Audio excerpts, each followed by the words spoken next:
E aí, pessoal, estamos de volta para a continuidade dessa videoaula, muito para ficar uma aula muito extensa. Como promessa é dívida, vamos falar um pouquinho agora do governo do João Goulart, né? João Goulart, que é o sucessor imediato justamente do Jânio Quadros, tá? Então, com a renúncia do Jânio Quadros, tá? Ele deveria assumir o governo, tá? Só que o que vai acontecer, pessoal? Vai entrar numa questão política envolvendo ali direita e esquerda no Brasil e envolvendo principalmente a ala mais conservadora dos políticos nacionais, tá? Que temiam aí uma tomada do poder de um político de tendência de esquerda, tá? Que era o caso aqui do João Goulart, também conhecido como Jango. Tá? Se vocês verem essa representação, essa nomenclatura, tá? A gente está se referindo à mesma pessoa.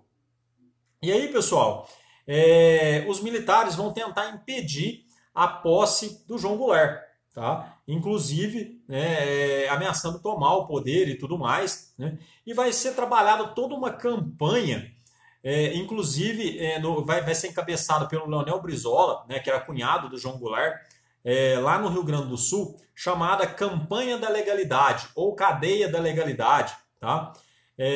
Que visava legitimar aquilo que estava na Constituição, que na ausência do presidente, na renúncia do presidente, quem assume é o candidato eleito para vice. Tá? Então eles queriam que essa cadeia, essa campanha fosse justamente a concretização de um dispositivo já presente na Constituição.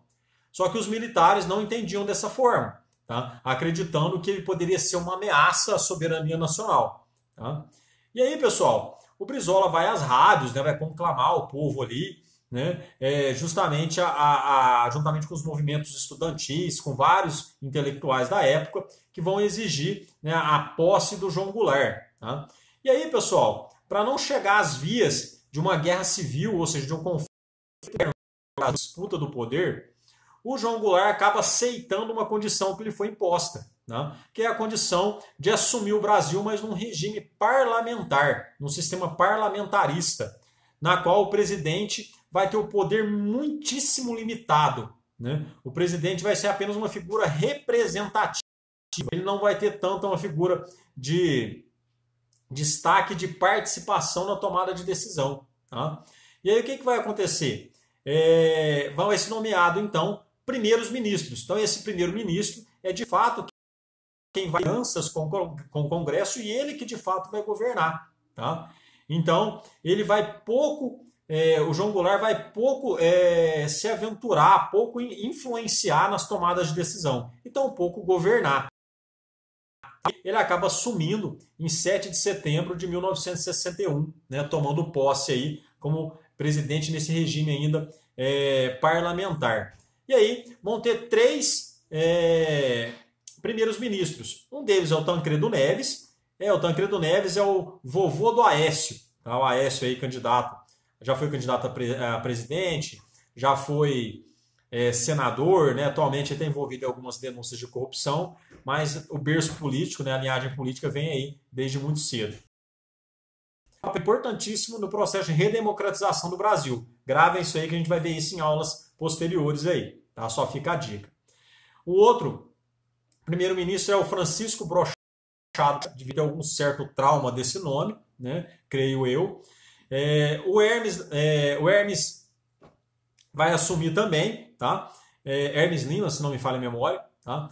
E ele que vai conclamar um plebiscito, onde ele vai chamar a população às urnas, vai fazer uma consulta pública, onde a população deve escolher com um regime parlamentar, ou se o Brasil deveria voltar a ser uma república presidencialista. Tá? E aí, em janeiro de 63, houve esse plebiscito, tá? E uma maioria esmagadora da população, lógico, toda a campanha feita nesse sentido, vai acabar optando, né, pela volta do presidencialismo. E aí sim, só em 1963, faltando um ano para acabar o seu mandato, é que o João Goulart, o Jango, vai conseguir de fato assumir como presidente numa república presidencialista. E aí ele vai adotar uma política econômica bem conservadora aos moldes daquela que o Vargas desenrolava. Afinal de contas, ele outrora havia sido ministro do Trabalho no segundo mandato do governo Vargas. Tá? Ele vai procurar diminuir a participação das empresas estrangeiras, né, a questão do nacionalismo, em alguns setores estratégicos da economia. Tá? Ele vai instituir o limite de arremessa de lucro das empresas internacionais. Tá?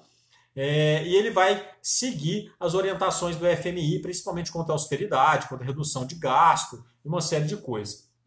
Em julho de 62, né, os trabalhadores vão organizar, né, uma greve geral. Né, e justamente nesse período é que eles vão conquistar aí, o movimento antigo já, né, vão conquistar o direito ao 13º salário. Tá? Além disso, pessoal, ele vai lançar o plano trienal, tá? que visava o quê? De emprego, a administração, e sem contar a possibilidade de conter a crise econômica que o Brasil já passava. Tá? Porém, o plano não vai alcançar os resultados porque boa parte das reformas que ele visava para esse plano funcionar, elas não vão conseguir se consolidar, né? Que são as chamadas reformas de base. Tá? Ele acreditava que a economia voltaria a crescer a partir dessas reformas, assim como as desigualdades sociais do Brasil seriam atenuadas.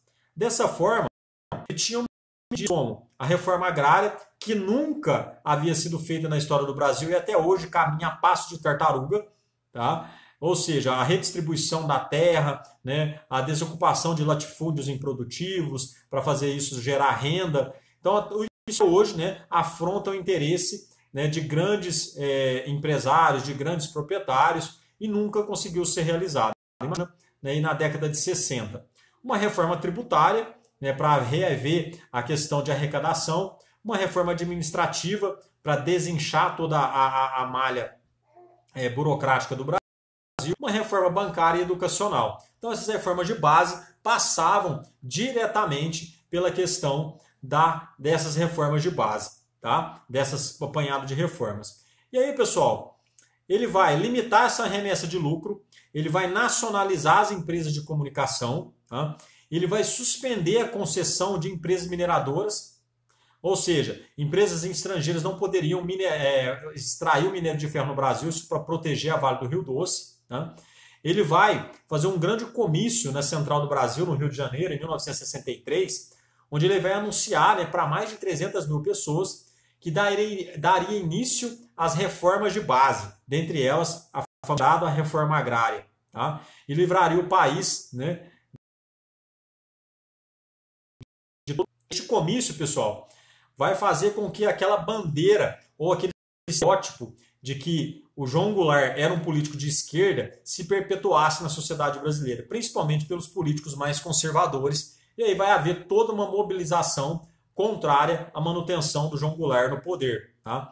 A classe média, né, assustada, né, vai acabar apoiando os militares, né, e que vão, juntamente com parte da população, vão fazer um outro movimento, a chamada Marcha da Família com Deus pela Liberdade, com o objetivo de dar apoio aos militares e de ser contrários à manutenção do João Goulart no governo. Tá? Então, no dia 31 de março de 64, os militares se reuniram e tomaram o poder no Brasil, ou seja, destituíram o João Goulart, presidente legalmente constituído, porque ele era o vice-eleito e assumiu no lugar da renúncia do Jânio Quadros. Tá? E há indícios fortíssimos, inclusive do embaixador americano da época, chamado Lincoln Gordon, os Estados Unidos influenciaram diretamente e, inclusive, ajudaram a arquitetar esse plano de tomada do poder no Brasil, justamente para tentar extinguir, impedir a ascensão ao poder de qualquer governo de esquerda, porque os Estados Unidos estavam meio que escaldados, ou seja, Cuba, que era o quintal dos Estados Unidos, o americano, havia se tornado um país de esquerda e havia proclamado a Revolução. Tá? Dessa forma, pessoal, o Jango não vai resistir, tá? Ele vai deixar o governo, vai se refugiar no Rio Grande do Sul, tá? De lá vai se exilar no Uruguai, né, e na Argentina, vítima de um infarto. Né? Então, pessoal, a gente encerra a política da ascensão dos militares ao poder. Período esse que vai marcar justamente o que nós vamos ficar conhecido e volta e meia é recorrente nos principais vestibulares do Brasil. da ditadura militar. E aí nós vamos desmiuçar essa ditadura militar nas nossas próximas videoaulas, falando governo a governo, falando de todos os atos institucionais, de todos os mecanismos que cercearam a liberdade de expressão, os mecanismos de censura, a tortura que foi imposta, a perda de toda e qualquer liberdade de manifestação. Então isso nós vamos ver, vamos construindo ou reconstruindo esse cenário da ditadura militar para a gente realmente contar essa parte da história, né? E que vocês possam aí, de fato, vislumbrar o que de fato foi o período ditatorial no Brasil. E aí, pessoal, eu encerro essa videoaula com esse mapa mental, trazendo aqui as principais características da República Populista, tá? Que começa lá no governo do Vargas, né? Passa pelo governo começa lá no governo do Dutra, passa pelo governo do Vargas, o segundo governo, de 51 a 54, né? Passa também pelo governo do Juscelino Kubitschek, tá? Depois o governo do Jânio Quadros e deságua, né, como fim último aí, no governo do João Goulart, certo? Então, pessoal, fica aí essas dicas, né, com os principais pontos de cada governo, que serve aí para ilustrar bem esses períodos e de uma forma mais didática, fazer com que vocês tenham acesso aos principais pontos que marcaram essa época do Brasil, 1945 até 1964.